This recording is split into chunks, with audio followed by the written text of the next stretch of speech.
Good morning, everyone. I am Alajin E. Rames, and my topic is a continuation with Miss Claire Alas. And today, we will tackle about the tips in writing a column and the tips for the beginners. So, first steps in writing a column is write your conviction. Put forward what you truly believe in, wherein you take a stand or side in the current issue. Just like this article, Philippines are not poor. So the writer, it stand here, prove that the Philippine is not poor by considering a lot of factors. The second steps is maintain your focus. Um, Maintain your focus. It means that your topic will be only and one thing only. For instances, this article focuses on the poverty or the poorness of the Philippines. So your column will all about the poorness of the Philippines. What are the factors influences the poorness of the Philippines, or what defines the poorness of the Philippines? You will not jump to another topic, but to maintain focus to your certain topic or certain side in an issue. The third steps is understand opposing arguments. By acknowledging counter arguments, that will make your stand strong and it will strengthen your side in the issue. So acknowledging arguments, it will persuade your readers what you truly believe in is truth. Steps 4 is refers to facts. So when writing a column, it is basically important that if you were taking a stand or a side in a certain issue, you will back up it with evidences and facts for able to reader to persuade that you truly believe in is true and not a not a not a ihaka-haka lamang. That's it. And then the 6 steps is use analogies. For broaden ideas, analogy is comparing two things to highlight the similarities. But take note of this, analogies is also used um, to highlight your issue or to support your side of the argument. So, for example, in this article, Philippines are not poor. So, the writer of the column compare our country to the other country to highlight that the poorness of the Philippines doesn't define in a certain factor lamang. So it doesn't define on a vaccine, it doesn't define on a wealth, it doesn't define on a heritage, a wealth heritage. So in basically use analogies, as what I considered analogies is to support your arguments or to prove your side of an issue, or it will make a strong stand with it. And then be critical. So in writing a column, for able to capture the interest of your student, basically you are being a critic person, wherein yes, it is advisable that you will include names or landmarks, but don't criticize it fully, like you don't criticize it fully like you were a perfect person. So you criticize it for able to support your arguments. So for example, her in an article, there are certain quote that the Philippines are not poor in a certain factors like a vaccine, but also what describes the Philippine poor has considered a lot of many factors. So just like this, Marcos, he criticized Marcos, but he doesn't fully criticize what Marcos is. He criticized Marcos to support his arguments in the column. And then do reporting. In writing a column, you were just think about that you are reporting, manual reporting, like you're introducing a topics, stating your opinion, stating your ideas about a certain issue, providing it with evidences and facts, and also the conclusion or to call to action. that is, do reporting. Localize and personalize your column. So in localizing and personalizing your column, it somehow make your reader relate to the column. So it is very important that your column is relatable to the reader for able to capture their interest and able to read your column. So if it is not relatable to the reader, to the specific reader that you choose to read your column, it will never read, because you will never capture their interest. Because if that, for example, if that article is came from America and that column is a American writer, so why would I read it if I am a Filipino and it doesn't capture my interest? It is just a waste of time. So the ninth step is that be passionate. So in writing a column, be passionate with your words.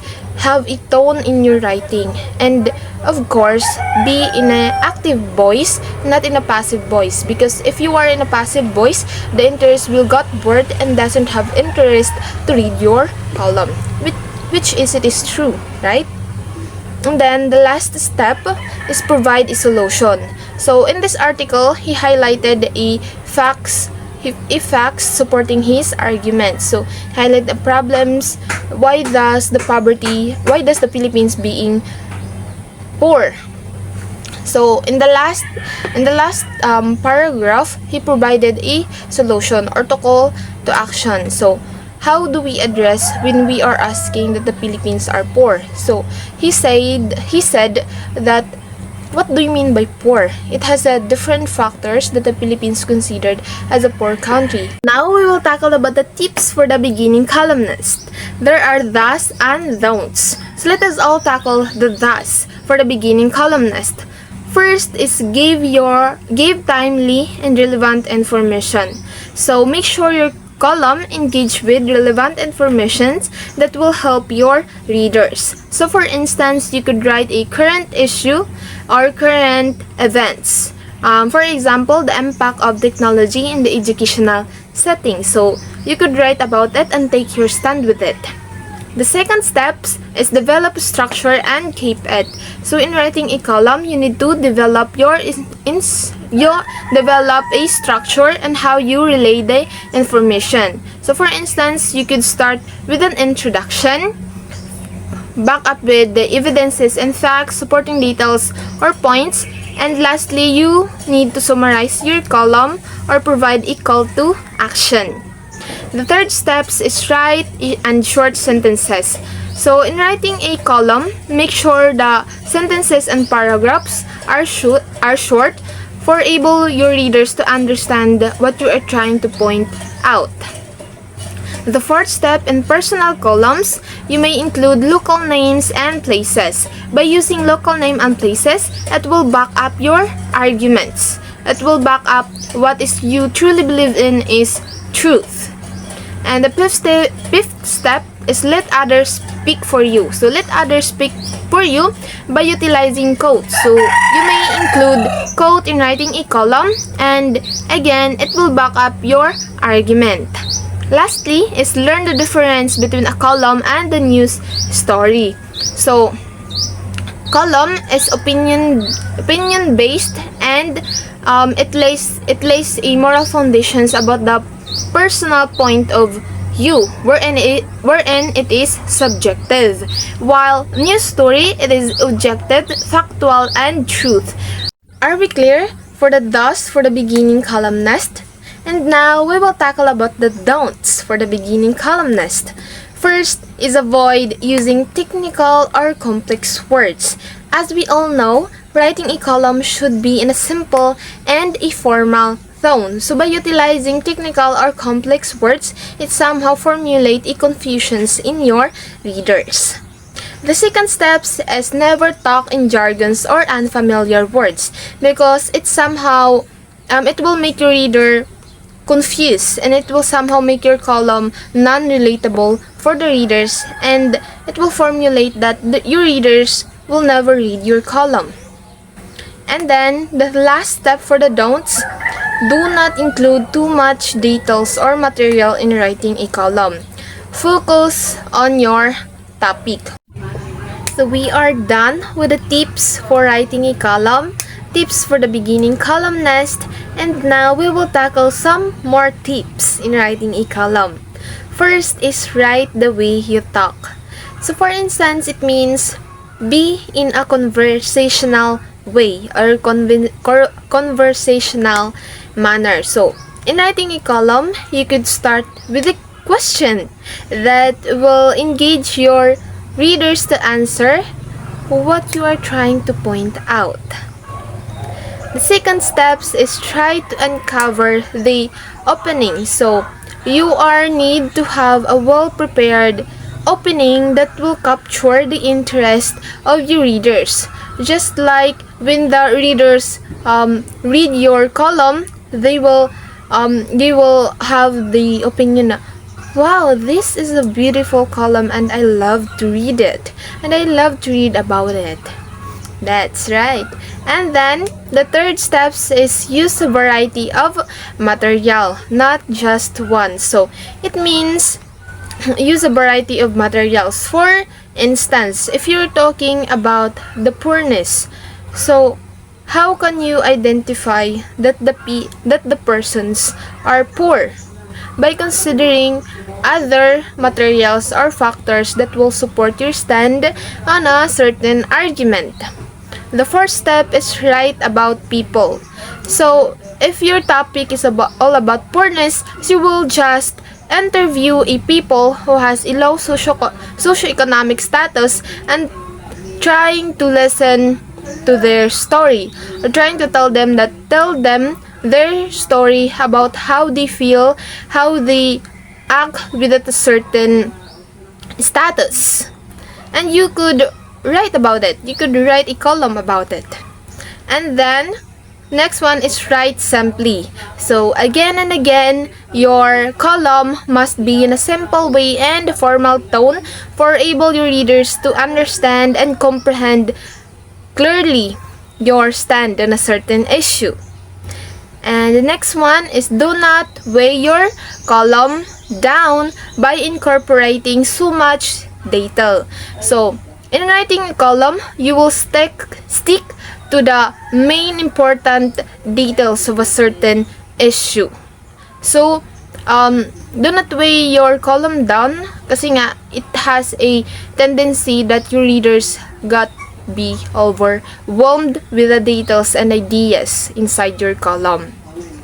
The next one, the 8th step is be timely. And again, engage in writing a column. Engage your column with relevant and helpful informations. So, be timely. You could write about certain issue or current stand that you will take or pick arguments about it. So, the second to the last step, some more tips in writing a column, is remember the people you are talking with. So, in writing a column, you will identify the people who will read your column. It is an adults, pre-adults, teens, or kids. The last tips in writing a column is get a clever name for your column. So, and that means get a clever name for your column. Somehow, it will capture the interest of your readers. Like, they will, what this name trying to point about? What has details this name? How does this name capture the interest of the readers? So, we tackle about tips in writing a column, tips for the beginning columnist, and some more tips in writing a column. In conclusion, in summary or call to action in writing a column, by incorporating these tips, you will have that engageful and timely relevant column that will help your reader to understand what you are clearly trying to point out on the current issue you're standing with. And that's it.